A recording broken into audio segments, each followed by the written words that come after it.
And we're going to build a wall. We're going to build a wall. President Trump promised to build a wall. Here, on this dirt patch of land in southeastern San Diego, are the main products of those promises. 8 prototypes of various colors and materials. Each tower's about 30 feet high, 3 times the height of the existing border fence just south of them.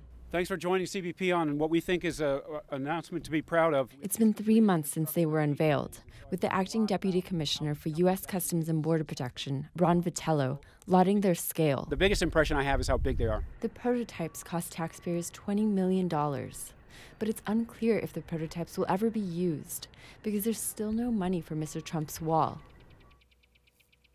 The prospect of the wall has inspired several artistic protests, such as a billboard-sized image of a little boy peeking into the U.S. over the fence.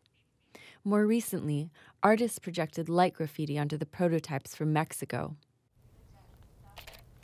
One of them is Jill Holslin. The border wall is absolutely against the core foundational values of the United States. The core foundational values of the United States have been built upon immigration, upon welcoming refugees, upon creating a society that's very diverse. But some continue to await the wall with hopeful anticipation.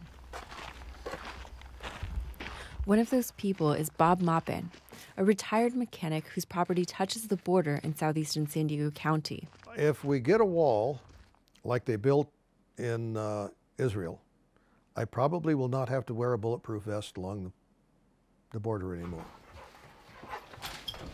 He patrols his property for trespassers from Mexico. Hell yeah, I'm a vigilante, if you use the word before Hollywood got a hold of it. Because originally, vigilantes were people that were enforcing the law because of the lack of law enforcement. Along the southern edge of his property, he built a chain-link fence that runs parallel to the government's border fence. He says the government fence is pretty useless because it's so easy to climb, standing only 10 feet tall here, with corrugations that can be used as steps. His fence is crowned with barbed wire. Still, it often gets cut by smugglers. Maupin has patched it with bundles of chain link and metal slabs. Over the years, my wife and I have spent probably $20,000 in fence repair and property repair because of these people. Now, Maupin feels he must use himself as a barrier against illegal immigration. It is my duty to protect my country from people invading it.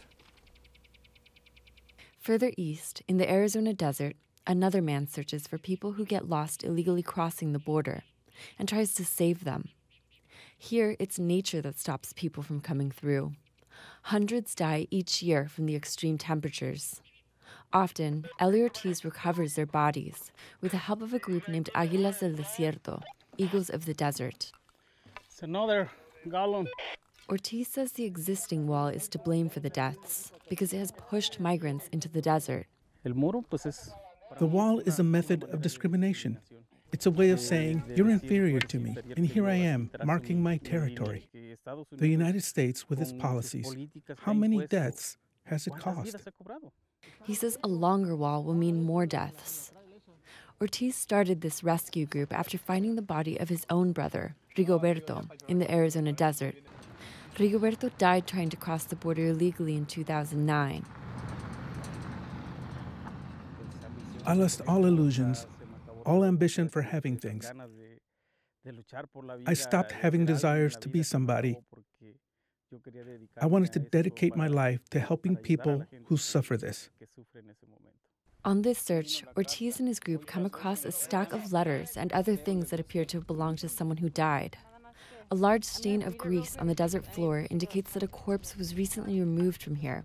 I love you so much, Francisco, my love. The letters appear to be from the man's girlfriend or wife. There shouldn't be a border wall.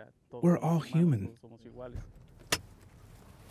Back in San Diego, Border Patrol agent Joshua Wilson says the wall makes it easier for agents to do their jobs. And no barrier is a be-all, end-all that's going to prevent all illegal activity. However, what it does is it allows us time to interdict the attempt to enter the country illegally, and it acts as a speed bump. He says there are areas of the border that the wall doesn't address at all, such as the ocean. We've had people try and swim across, surf across, scuba dive, jet ski. There's no end to the creativity of the people trying to come here illegally. Maritime apprehensions skyrocketed after the first wall was built. Smugglers also started digging tunnels under the fence and using drones. And now, government statistics show that most drug trafficking occurs through ports of entry.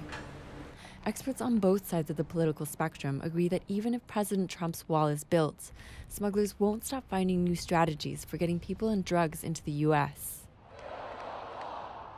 Jean Guerrero, KPBS News.